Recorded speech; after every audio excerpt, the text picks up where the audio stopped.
Okay. This is my homie, Ahero Kenya from here. I had to make sure I stopped by and seen him before I go back to the States. So he came to join us and told us to come to Dani Hotel. So if you're here in Ahero, you gotta come to Dani Hotel and get you some food. What's up?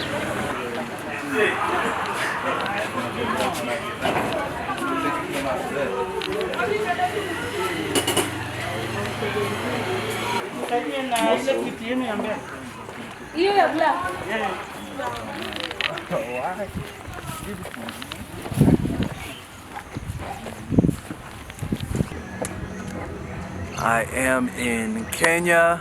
I've traveled a very, very long way, all the way to meet my friend. We say in Luo Osiepna. His name goes by Ahero Kenya. I've been watching his work on Facebook for quite a while now, and I always said that when I made it to Kenya, I needed to connect with my brother here, so I wanted to not let this opportunity pass without getting a chance to hear from him, what he's been doing, and just so we can let our people understand back home that whether we are in the diaspora or back home, the work he's been doing is the kind of work. So I'm Silas Odhiambo, Ahero Kenya, well known as Ahero Kenya. I'm a philanthropist. I do a lot to change lives here in Kenya. So the reason why I'm doing this work, I suffered. At one point I was a street boy. I dropped out of college, due to fee. So I know there's so many people who are suffering the way I did. So that's why I decided to help the needy people in our society. That's why I'll not see somebody sleeping without food, I'll chip in. I'll make sure I build houses for needy people, the widows without roof. Like I've built more than 660 houses for needy. Yeah. So I've touched so many lives, the sick people. I do post them, we take them to the hospital. Few friends like you chip in. Sometimes it's so hard. Like now, I'm just from helping a widow with breast cancer. She's around 36 years old. Yeah.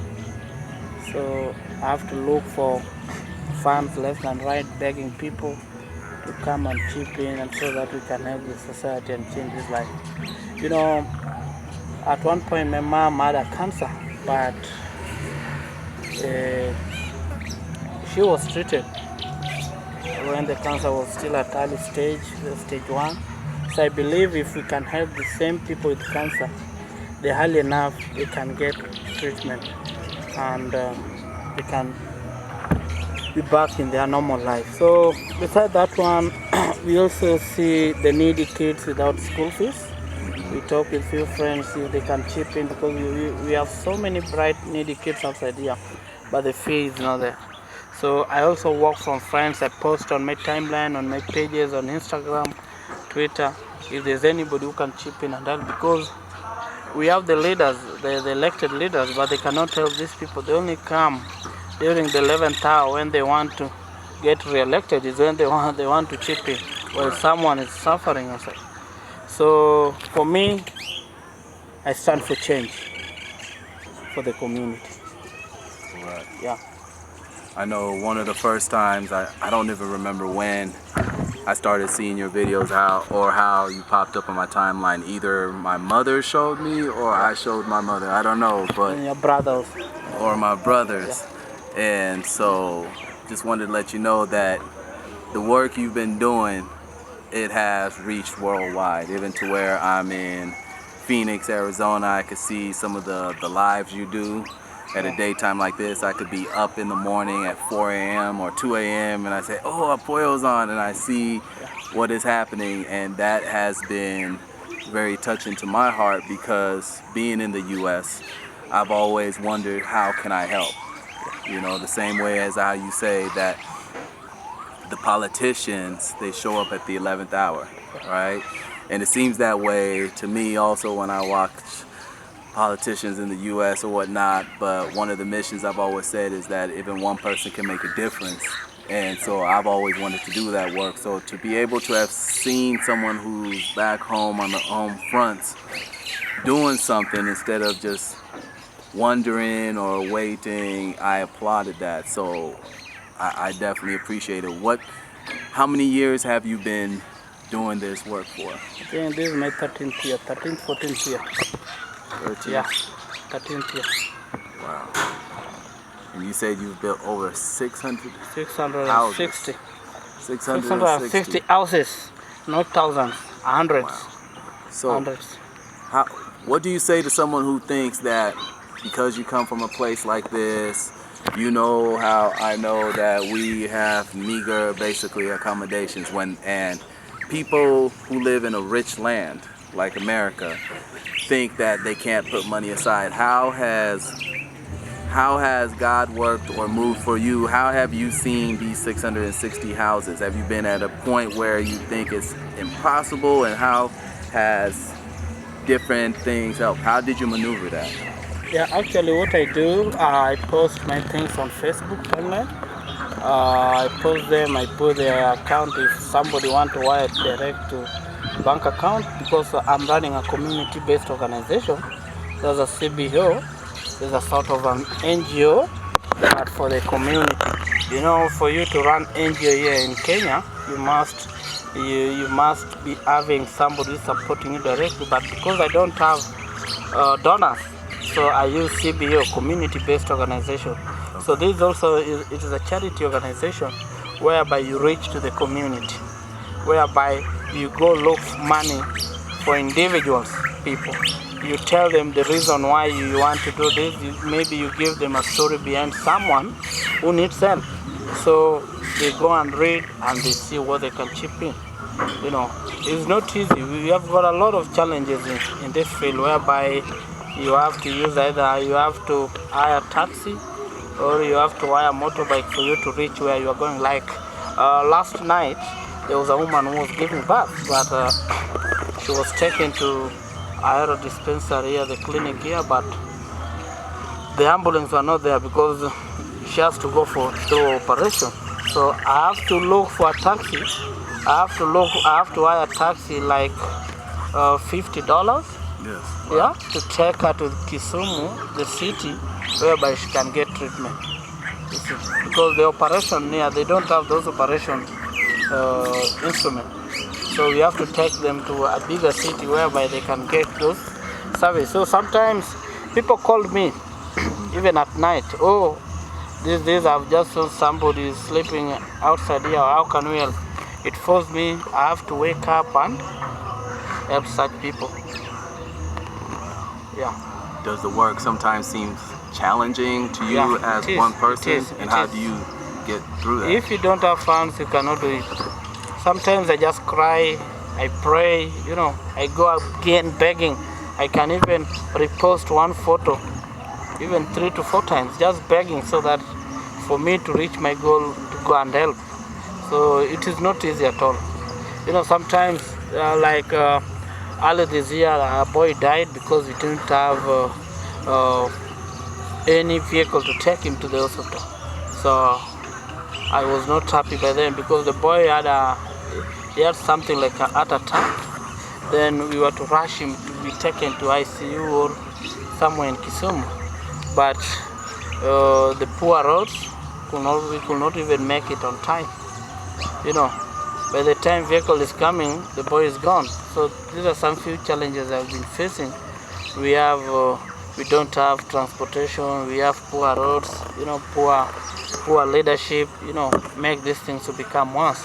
But I only pray one day, if God willing, things will be good and will change so many lives. And we need so many people with the same heart can even help us fight the same fight we are fighting to help the community. We need more crew on board. The same people can do what I'm doing. You know, here in Kenya or here in Africa, it is hard for somebody to do a job whereby you are not being paid. You know, this is a challenging part of it also. So if you call somebody to come and help you, he asks, what are you going to give? Right. Yes. So So there's a what are some of the other ways you've been able to utilize or call your friends during those certain challenging times? no. Because there are some people who do need that work. How have you been able to either exchange or touch their hearts in order Yeah, to help if they don't I do have come funds? with stories. I do come with stories. Okay. And sometimes I go live for somebody to see what is happening on the ground. Wow. You know, because sometimes I can post a photo and you won't understand. So I believe if I go live with the same person, Correct. you hear from the horse mouth, you can understand it well. Than when I say there's somebody with maybe brain tumor, and you're not, a photo cannot judge that. So you have to go, I have to put the medical reports, I have to put everything so that you understand, actually this person needs support. This is the kind of support he needs. Or maybe there's a student, bright student without fee. So I have to post everything there. So and so need fee. What can we do about it? The fee goes for like $500. Yeah? So I know if we chip in, we do small, you give me $1, another guy $1, $2, $5, we put them together, we can change that person's life than seeing this boy going back to the street to become a street boy. And I will not like someone to be a street boy like I was, because I went on the street because I didn't have money. The parents were poor. Correct. We suffered with after the death of my mother, things were worse even. Our land were taken, so we have to stay in a small house, 12 of us. So the life down there was not easy for me. That's why I told God, I asked myself, if I get my hands, if I can stand on my own, I can change so many lives. And I don't want to see somebody suffering the way I did. Now, do you have members of the community that sometimes think because you're doing this work, they think that now they either call you, or do you have members sometimes who are not happy with the work that you do? There's so many people that are not happy because for example, if I get somebody who wants to go crazy, you take them maybe to the hospital where, maybe, I don't know what I can say about it. But for example, for you, there's maybe a bright needy boy somewhere, and the relatives are there, they have money, and they don't want to educate that boy. For you, me, I'll come and I'll make sure the boy get the best education. So them, they won't be happy about it. Why have you taken our relatives to school? They even end up, taking the boy out of school. So I have to, as a human rights activist, I have to come again and fight for the right of this boy. They even lock these people in because they don't want these people to go to school. They want them to work for them as slaves in their farm. Wow. That's also another challenge. So if I want to take your slave or your servant, the one who has been working for you, I want to take him to school, you won't be happy about it. So the same thing goes with these people. Because I'll not see something bad, and I'll sit and watch it. I have to fight for it. Because they won't be happy. Now you are taking the boy, and the boy has been looking after cattle. So then there was a certain story somewhere in Migori. I did the same. So there's a lot of cases down here, even the raping cases. We fight and we make sure these people get their rights. So they will go to maybe the clan leader, and the case will be just dismissed like that. But me, I'll make sure the person who did that to be arrested. I fight for a lot. I do for the community a lot. That's why the community, others even call me, even somewhere in Nairobi, to go and rescue someone in Nairobi. And how far from here to Nairobi is around 400, 500 kilometers. Yeah. I cannot reach the place, but I have to organize myself and go and help. Because I don't have boundaries whereby I see, no, I'm not helping this tribe, or I'm not helping this community. I do a lot. As much as the person is in need, I'll try put my hands in. Yeah, because I know the pain. When somebody tell you, I suffered, my friend, I suffered a lot. I even become a thug because the life becomes so hard, you know. So when I was in the street, I went to Mombasa. After the death of my father, then things were not good. I was living with a relative of mine. He mistreated me and threw me out. So because he promised me when my dad died, he promised that he's going to take me to school. So instead of taking me to school, he wants me to watch after his house or watch the gate and the compound. I tell him, no, this is not the work he told me. I want to go to school. Then he threw me out, and I have to decide where to live. So the only place where I can live, because I didn't know anyone in Mombasa, is on the street. So I survived like 8 to 9 months on the street. I even had bronchitis. Wow. I was so sick by then. So things turned down again. I start doing my zoezi practice. I went to boxing classes. I went to gym classes because I want to earn something. And the only thing I can do by then was to do boxing and bouncer. To be a bouncer in a club. But the age, I was around 17. By that time, 17, 16, I think. So I have to use so many tricks for me to work in a club whereby I wear around 7 clothes so that somebody can see I have muscle, So at night I work in a club. I go to school Tuesday, Wednesday, and Thursday. Fridays to Monday I don't go to school because even the teachers do not know where I work, where I'm getting the money. So I did that when I did my 4th form. After my 4th form, I didn't do well because of life up and down, but I joined the college, Mombasa Polytechnic, to do a course, community health. Then I didn't do the exam because I didn't have money to do the exam. So I have to go and hustle again. When I saw my mom crying without food down in the village here, I have to look for money and send to my mom. By then, 2 of my sisters were HIV positive. Wow. So they have to come here again here. I have to feed them. They are bigger than me. They were older than me. Yeah. But now, the husband has died. They are living alone. They don't have food. I told them, no, come and stay with my mom here again. So that's how I survive with them until things goes well. And I say, no, I'm not working anymore. I'm coming to help the community. Because me personally, and I go a lot. So what about this? What about the other people? So that's why I start changing life. And the first house I built was in somewhere in Karungu, I think, whereby there was a certain grandmom. Everybody died in that home. He was living with the grandson, and they were positive, I think, all of them. I have to take them to school. Others have to take them to the hospital to take drugs, So those are the things which motivate me to do this thing. Wow. Because at one point I was a victim of this thing. Wow. So today, I even take my sister back to school. I think I take her back to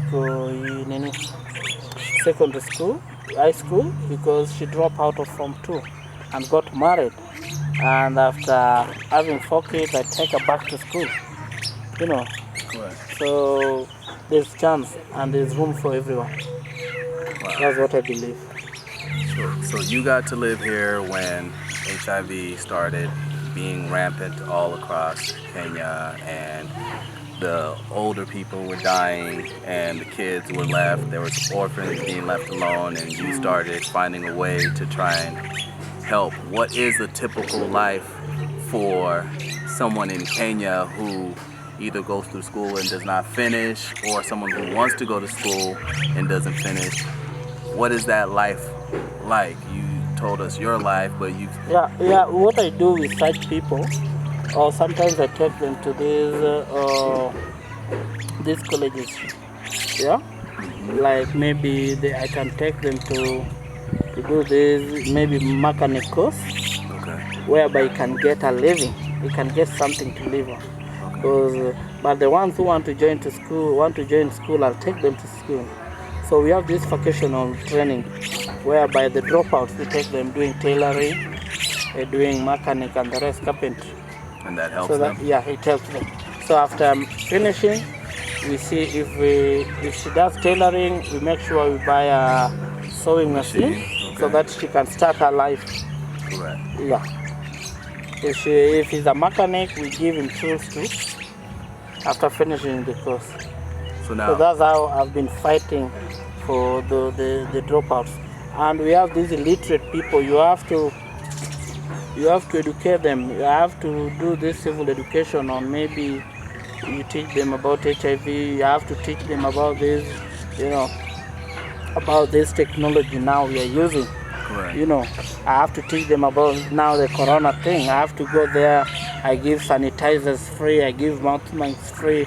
I have to talk about the hygiene, the health, So it's not easy for me, because I started like April this year. I've not finished because there's so many people we need to do about it. Wow. Yeah. Now, being that you are around so many churches in Kenya, are there churches that are helping you? You said that the politicians are not helping. Are there churches? No, I can't say, because I can't say these churches, because at one point, no, I cannot say there's no church which has helped, but there's other churches which are helping people. Mm-hmm. Yeah, for me, no church has come in. Okay. Yeah, no church has come in, but I'm just seeing other churches helping other people. Correct. Yeah. So the work you're doing, you just basically finding people, and people are contacting you based off of knowing what you've done. Yeah. Wow. So how, let's say, what would you say to someone abroad, like if you needed assistance? What would help you in furthering your work that you're doing within this community? And as you said, you travel all around. If, like, for example, if they can donate maybe clothes, we have so many people who does not have clothes. Okay. It helps a lot. Shoes, or if they have wheelchairs, we have got so many people. Buying a wheelchair in Kenya is so expensive. You have to give out like 30 to 40, around 30 to 40, okay. Not 30 to 40, around 100 to 200 dollars. Okay. $100 to $200 for you to buy a wheelchair. So it's so expensive for a needy person. For someone who is earning less than $1, you see, because so many people work here in a day get less than $1 a day. The most somebody who's earning much can get like $2. But now, can you play that $2? You want to eat what? You want to, you want to buy what for yourself? You can't. So, for example, if your brother wants a wheelchair, you cannot afford that wheelchair. You see, because you have to eat, the family has to eat. So they make sure they put food first on the table for them. Or we need things like, if they can donate, like, there's so many things they can donate, even books for them to read. Yeah, if there's any donation in terms of money, we can buy for them food, because so many people depend here on cereals. If all they can buy cereals on that side and send them, then we take a video and photos, we can send them. Whatever you send, this is what we have done with it. This is what we did with the money you sent for us, and this is the budget we had. Yeah, so we have to give clear expenditure on the money you send. Whether it is $1 or $2, we have to tell you that $1 of yours, this is what we have done with it. Correct. We managed to buy this on the transportation cost of this is what we, so that's how we spend if somebody sends us money. Yeah.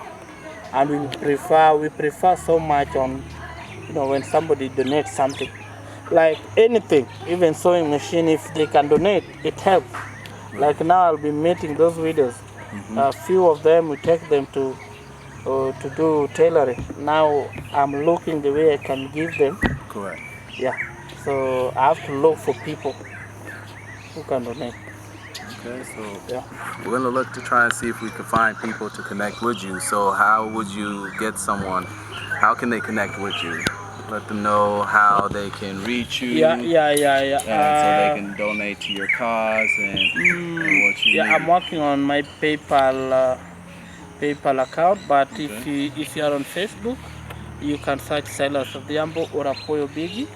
You'll get. I have a page. I've got a running page with so many followers there. Silas Odhiambo Apoyo Bigi. You can check there and see what I'm doing for the community. Everything I do for the community, I have to tell the world this is what I'm doing. Correct. We are not doing it to show off, but we are doing it for you also to change somebody's life. Correct. You know, the reason why we post what we have done for people in a community, we wanted someone also to change someone's life, not showing off. Because we don't have much, but the little, if you give me 1,000 even now, I'll tell you this, 1,000 you gave me, I managed to give this kind of people, or I met such a person and I bought her or him food to eat. So thank you for the support you give us.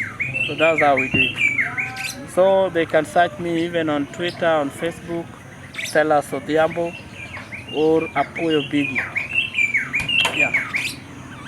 Cool, man. I appreciate that. We're gonna put Silas Odhiambo. We'll basically spell it correctly for you in America who's watching this, so you know how to spell it. Apoyo Bigi. He's from Ahero community out here, but he has traveled all the way as far as even Nairobi, even to where we were earlier in my hometown in Homa Bay. So he travels a lot, and I have traveled this whole trip, and it's tough. The roads are tough and everything, but he lets his heart lead him to where he needs to go. So in whichever way you can assist him, let the Spirit lead you. Okay, we have new technologies advancing as it goes. So if you are in Kenya and you have M-Pesa, he could get you the M-Pesa contact information. He will soon have his PayPal information. I know in America we are using the Cash app, so we could figure out a way to connect that also for you and your organization. So basically, whichever way that you are touched in your heart to assist someone who's needy or whatever, again, you can check out his page, Silas Odhiambo, aka Apoyo Bigi, and just to assist the people to understand that you don't need a big team behind you. You don't need a big corporation behind you. You don't need a big organization or a big church. All you just need is a big heart, okay? A big heart for the people, and just do basically what God has told you to do. We have a ton of things that we are told to do whenever we are in our own secret space and we are praying and we want to do something to help someone, and sometimes we are just in our heads too much, like, oh, I probably can't do this, I'm too little. As you heard my brother's story, he's went through life just like a lot of us humans, and pretty much he just said, you know what, I want to do the work that God has put in my heart. And he's grown up here in Kenya. He did not have to go all the way to the US to be able to come back and do this work, and I was able to still find him. God will continuously reach out, and the doors that are supposed to be open will be open, and the doors that don't need to be open, they will remain shut. So reach out to my brother. If you got assistance, help, or whatever, if this has touched you, go ahead and reach out. We're going to link out to his page on Facebook, his social media accounts, and just do what you can. So don't feel like you as one person can't do something, whether you are in Arizona, whether you are in Seattle, New York, whether you're in Nairobi, or even in Homa Bay. Do as my man here has done in Ahero, to just basically let his heart speak out. And that heart is speaking out for the people who are needy, who can't, the widows, the older women, the children who are not able to go to school, just the disenfranchised. Do basically the work and it will go out. So Apoyo, man, I salute you. I appreciate the work that you continuously do and the work that you will continue doing. And I just know that God will continue blessing you, and just don't feel when you're going through the trouble, just continuously do it, because as you see, out of nowhere, I'm here and we never grew up. So God will continue sending the people that needs to help do the work that you are doing. So continue inspiring the brothers and sisters and the people, brother. Thank you so much. Yes, sir. Yes, sir. God bless you all. Yes, sir. Anything you want to say to the people? No, I just want to say you can change a life. Not you must have much money. Me, sometimes I only change somebody's life with $1. Not even $1, less than $1 penny. Because if you buy for that person the porridge, you know, and he has been sleeping without food for maybe 2 to 3 days, that one will change that person's life. So you too, I know you can change. Everything starts with you. You can do it where you are. You can change somebody's life. Not you must have money or you must be a billionaire or millionaire to do it. I started with nothing and a lot continues. We still have. Thank you so much.